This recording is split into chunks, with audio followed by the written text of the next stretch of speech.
Hey guys, Aaron Wilson, NRG Stadium, Tuesday afternoon, and the Texans, although C.J. Stroud practiced along with Jalen Pitre, they remain in the NFL concussion protocol, and they were both officially ruled out for Thursday night's game against the Buffalo Bills. So many of you ask why? Why can't they play if they're able to practice? So this goes back to the procedures and guidelines of the NFL concussion protocol.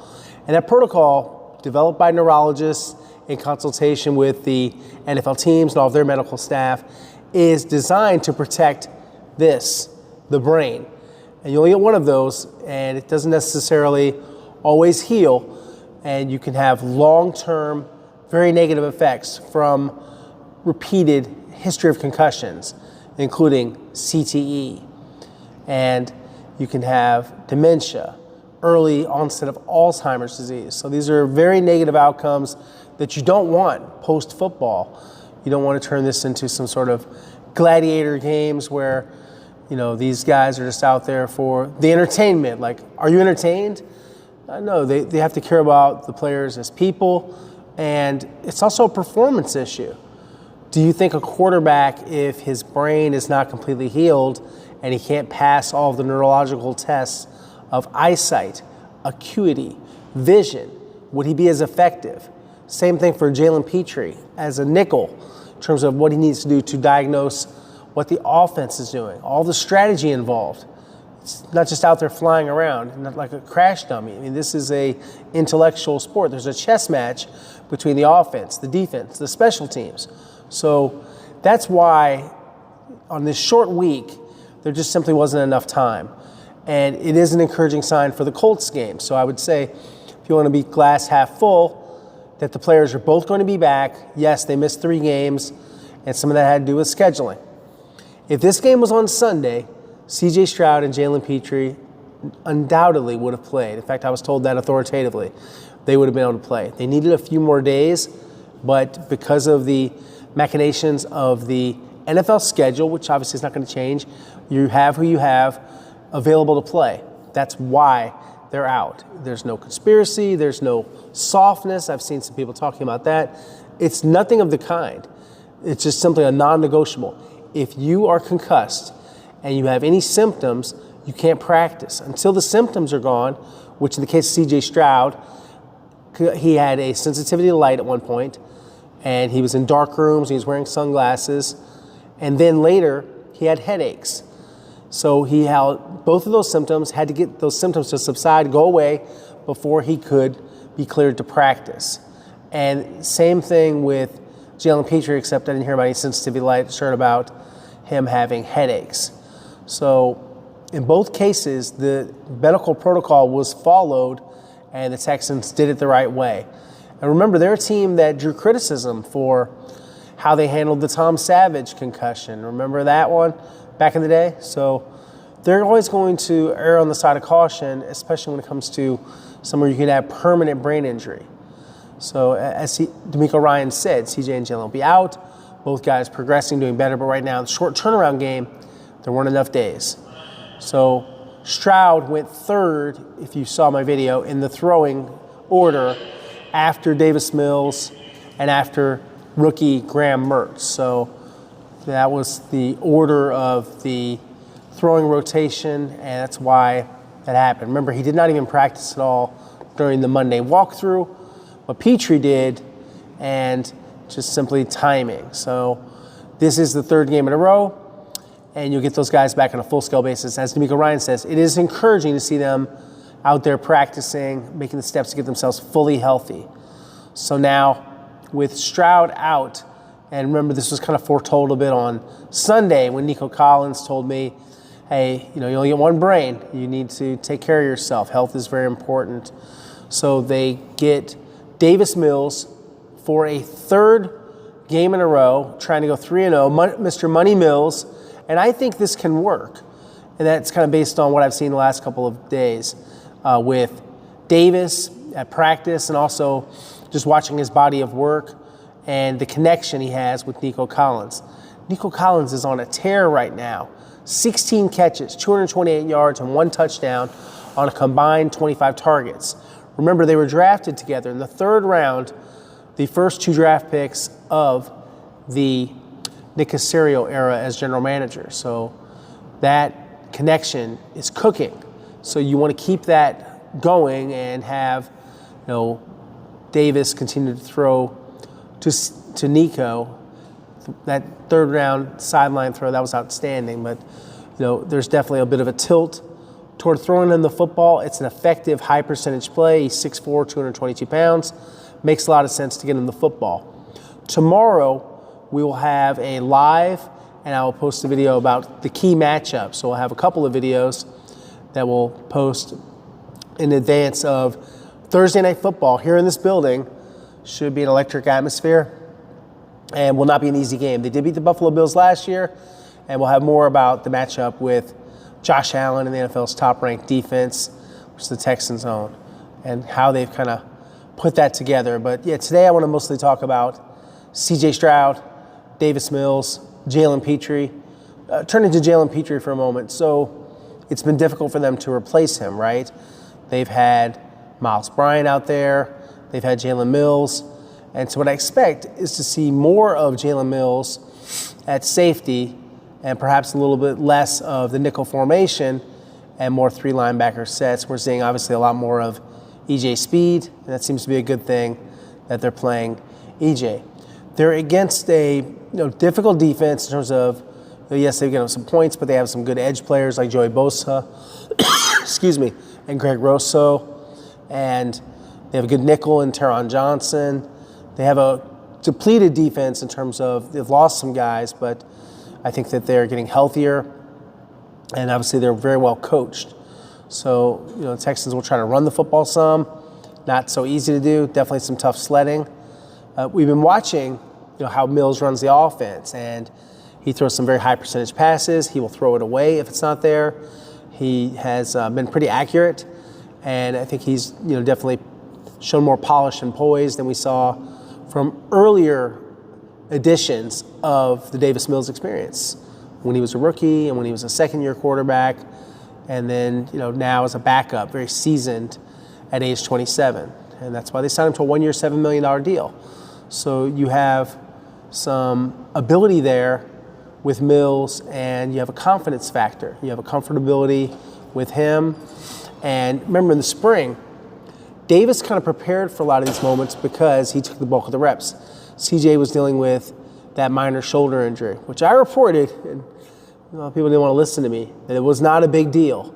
I think they could have obviously been more transparent. But, we are where we are. And I appreciate D'Amico Ryans being a little more transparent about some of these announcements, not making it so cloak and dagger with us having to check with sources about, is this guy playing? What does questionable mean? I've had to do that many times.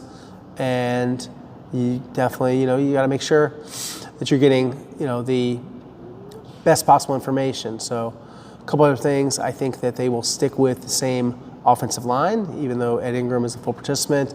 Seems like they are liking the way it's looking right now with Titus Howard right guard and Trent Brown right tackle and Jarrett Patterson at left guard, of course, between Jake Andrews and left tackle Ariante Ursary. So we'll see how that goes, but yeah, that's my expectation, that they will stick with that line, and they got to continue to protect. Ariante Ursary wasn't happy with the last game he played. He's going to do a little bit better. For Davis, besides throwing to Nico, we're seeing these high percentage throws to Jaden Higgins, another big receiver at 6'4" and about 215. So they like what they're seeing from Davis and the timing that he's built with both of those big wide receivers, 2 twin towers out there. I think that helps a lot. Obviously, imperative how they really defend Josh Allen, but kind of sticking with an offense and personnel theme today. I think we'll have a signing tomorrow morning for the practice squad. More to be revealed later on that one. So that's a pending personnel move.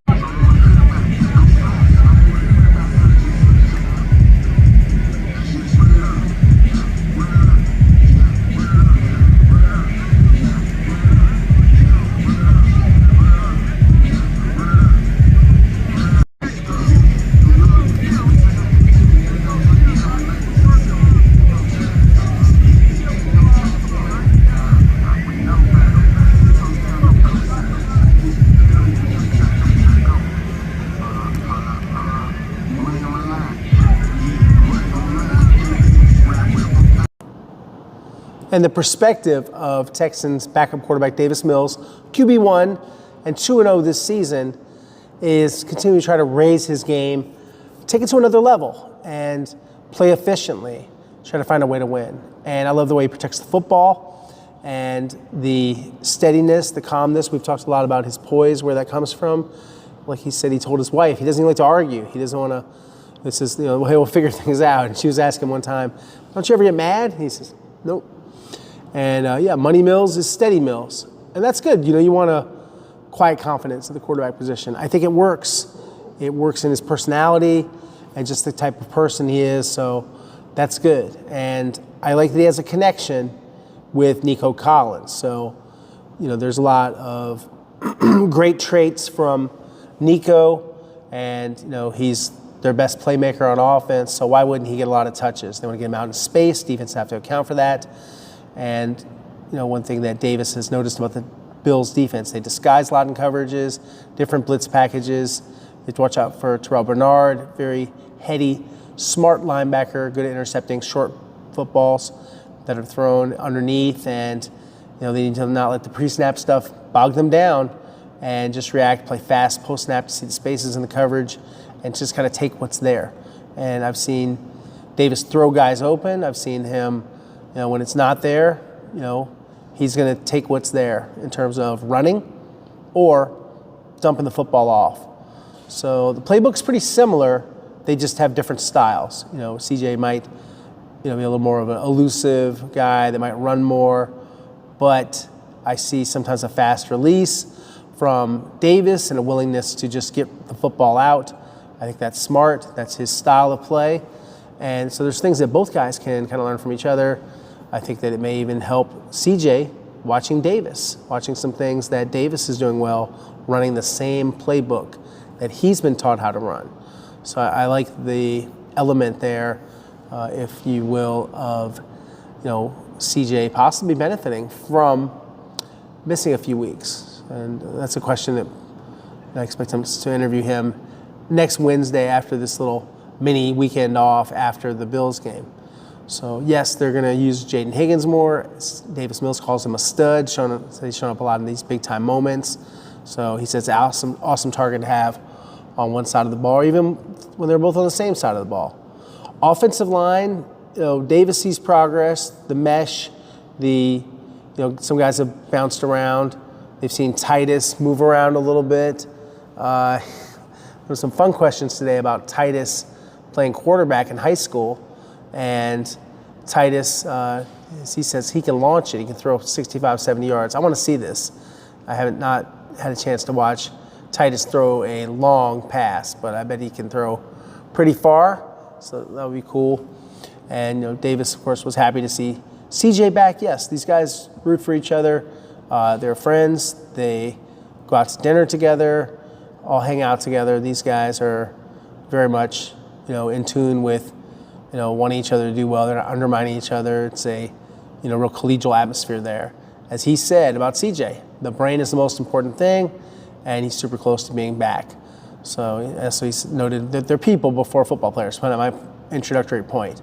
So we just have to, take that and understand that, it's part of the game, these concussions. Of course, Texans will be in the battle red. A lot of fans seem to like that uniform with the candy red helmets, very bright red. You can see a little bit of the red behind me. This is more of the H-Town blue. This is here in the lobby of NRG Stadium. If you're wondering, where am I? That's where I'm shooting this one. Sometimes I'm also in other parts of the lobby, sometimes with J.J. Watt's, his photograph behind me, or a framed photograph of Andre Johnson. So Andre, a Hall of Famer, J.J. Watt, a future Hall of Famer. And definitely we'll see if the red helps, in terms of having the bright color visually for the quarterback to identify targets. But, there's always a contrast in color jerseys anyway, but we'll see if that helps a lot. But, that next play mentality, you can see that from Davis. And he says that kind of goes back to his dad. And his dad was very logical, low-key, just a very, kind of just that type of personality. Just looked up to him as a great father figure. So you kind of see where Davis gets it from. And of course, we did talk to Nick Caley today, and it's interesting to kind of, get his perspective on what's going on, because it's his offense and they're running his playbook, and playbook not looking that bad. I mean, they're getting off some faster starts, but some of that can be, what kind of plays does he call, and how Caley orchestrates it. So we're still kind of seeing the Nick Caley experience, kind of figuring out what works for him, what doesn't. He's a rookie play caller, so he's still growing, learning on the job, adapting, all of those things. So he likes the consistency of Davis Mills, the dialogue they have. He studies around the clock, puts a lot of time. They're going to be up against a smart defense, with Sean McDermott. Very aggressive players, don't give a lot of explosive plays. Very well coached, swarms to the football, generates a lot of turnovers. So they have a lot of good players, and they've been very consistent. He knows them going even back to his New England days when he was the tight ends and fullbacks coach for the Patriots and all those big games they would have, including with the great Tom Brady against the Buffalo Bills. But, we'll see how it goes. They have, a defense that's, some guys I think have gotten a little too old, and some guys that just aren't necessarily elite at what they do, but it's still the Buffalo Bills, and they're going to travel well. There's going to be a lot of Bills Mafia here. Yes, I repeat, there'll be a lot of Bills Mafia here. They always travel well, no matter where the game is, and I expect to have a lot of Bills fans. That's just the reality. So the comfort level that Caley has with Mills, I think the confidence, it's there, and every player's just a little bit different, but he's seeing more and more growth from Davis and just kind of how he orchestrates this offense, running the system, running their core plays, their core running game, and just dictating a lot of this, what the strengths of the players are in the quarterback room. So there's some things that maybe Davis prefers more so than C.J., and they try to tailor it that way. A lot of you ask me, is Jalen Noel going to play more offense? I thought the answer today from Nick Caley, the answer seemed like no. So he's done a good job. They have a bunch of receivers. They try to mix up the groupings. He says he has a lot of faith in them. Nothing would prevent him from having faith in him, but that wasn't a yes. And I don't think it was that much of a strategy question. I think it's, for whatever reason, they're going to use him on returns right now. We'll see if that comes back up. But it looks like Higgins is kind of making his move, and we're seeing less and less. They need to do more with Woody Marks. I think everybody can agree on that. But they didn't have a very good game running the football this past game. It was a lot of just dynamic playmaker stuff with Nico, and using his strength and his speed and his skill. And if it isn't broke, don't fix it. But I still think they need more running to balance the passing game that's starting to have a little bit of flow. So that's where it stands for the Texans. And just to recap again, and a little call to action, as they say. Guys, please watch, like, and subscribe. The channel is about 20,500 or so now, so just continues to move up. I appreciate all the support, and that does help me to kind of supplement some of the things I'm doing media-wise, including, of course, at KPRC2 and www.click2houston.com, our website. And we'll have a lot of coverage for you in terms of television with Randy McElvoy and Nick Mantis, and then, of course, over the weekend too. So not just we're an everyday kind of business when it comes to the Texans on and off the field. And there'll be some charity events that I'll be going to. I'm looking forward to here as we head into the holiday. My Cause, My Cleats was today, and it's good to talk to Will Anderson Jr. about PTS and helping American soldiers and military service members in that area, and that's why he dedicated his My Cause, My Cleats to the PTS Foundation of America, and so that was cool. And my cause and the Texans, I appreciate it. Thank you to the Texans, PR, and everyone else here at the Texans, and to Illustrious Souls, which designed my cause, my kicks, really, I would say, because I don't have cleats, I got kicks. And I'll hold them up for you guys. I want you guys to see this. And this is, I got facing the wrong way, sorry. And this is about the Alzheimer's Association. So you see there, and this is a very personal cause for me, and it's been my cause ever since the Texans allowed the media to participate in this. And it's because my father, David Wilson, died at age 83 a couple years ago from Alzheimer's. So he had complications related to his Alzheimer's, and he was a brilliant lawyer, great father, great husband, and great example for us. And he was just did so many wonderful things, and just set a great example for me and for my brother. And he is missed. So, Dad, rest in peace, and think about you every day. And so this is a way for me to honor Dad and everything he stands for. And this is a very cruel disease that affects a lot of Americans. So, yeah, if you have a chance, please look at that cause and see if that's something you might want to contribute to. So, guys, thanks. I appreciate you listening to me for a little personal note there. And yeah, we'll continue, like I said, to keep it locked here. We'll have more coverage. I'll be making an announcement about timing for having a live. So appreciate everybody that can join. And I'll share that on my social channels and let you guys know when that's going to happen. So everybody can come that's interested in attending and answer your questions. And of course, there's a replay. It does take a long time, I know, to upload, but that's on YouTube, not on me. Cannot really affect sometimes the timing of these things. So anyway, plenty going on here today. C.J. Stroud out, Jalen Pitre out, Davis Mills, QB1 again, trying to go 3-0 in these 3 starts that he has, and then the football goes back to C.J. Stroud next week for a very big Colts game. Win or lose this game, the Colts game is going to be meaningful. Win this game, improve to 6-5, and have the first winning record of the season. And the stakes are very high in this wild card race, which is hotly contested all over the NFL. So we'll have more coverage, like I said, and look forward to bringing it to you. Thanks, guys. Talk soon. Do you have a cause for my cause, my cleats? Do I have a cause? Not this year, but my cause is always, it's been the same. It's Alzheimer's, and my aunt passed away from cancer. So those are always my causes. Alzheimer's, it's one of those things that hit home for me, and cancer. So those are really my causes. I didn't make the deadline for the cleats, but I'm definitely gonna get some, and keep. For sure. One more time for Money Mills, at least, and with it being official now. Yeah. What do you feel like about Davis and your confidence in him, obviously, with the success you're having? Yeah, for sure, man. I feel like the confidence only is going to get higher and higher. Davis, man, he's playing great right now. It's only that we continue to build his confidence, continue to have his back, and continue to take advantage of any opportunity that's come your way. Ball come your way, make a play. That's general. That's baseline. So, yeah, man, I'm excited for this week. Got Buffalo coming to the building. It's going to be exciting. I'll go out and handle business for sure. You got a chance to win a third straight game, get a winning record for the first time this season. Can you just talk about the opportunity you guys have Thursday night? One more time, I'm sorry. To get a winning record and win your third straight game? Yeah, one game at a time. One game at a time. We know where we want to go. We know what our team goal is at the end of the day. And we just got to take one play at a time. One game at a time, one play at a time. We got to go out and execute and win.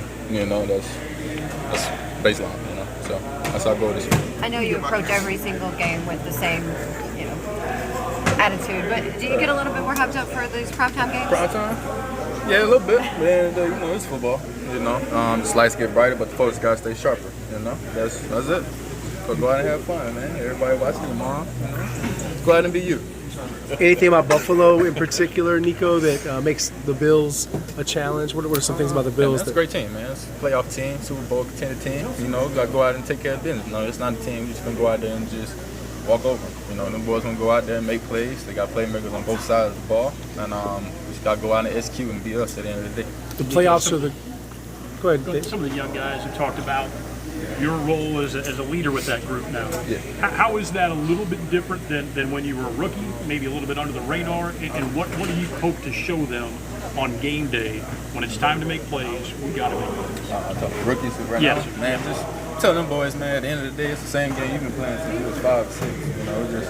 It's just a bigger moment. Just a bigger, higher level, man. Just go out and execute. You see the ball in the air, man, go make a play. Just have fun with it. Don't make a moment bigger than what it is. But at the end of the day, we all learning from each other. We all push each other to get better. And the end of the day, man, we out there playing for each other, man. That's the baseline, man. That's what we all about. How do you think they're doing on that standard go out and make plays? Y'all see it. Y'all see it just like I see it, man. You know, everybody's hooping, everybody's having fun, man. It's only right. The sky's the limit for the rookies, man. Everybody on the squad.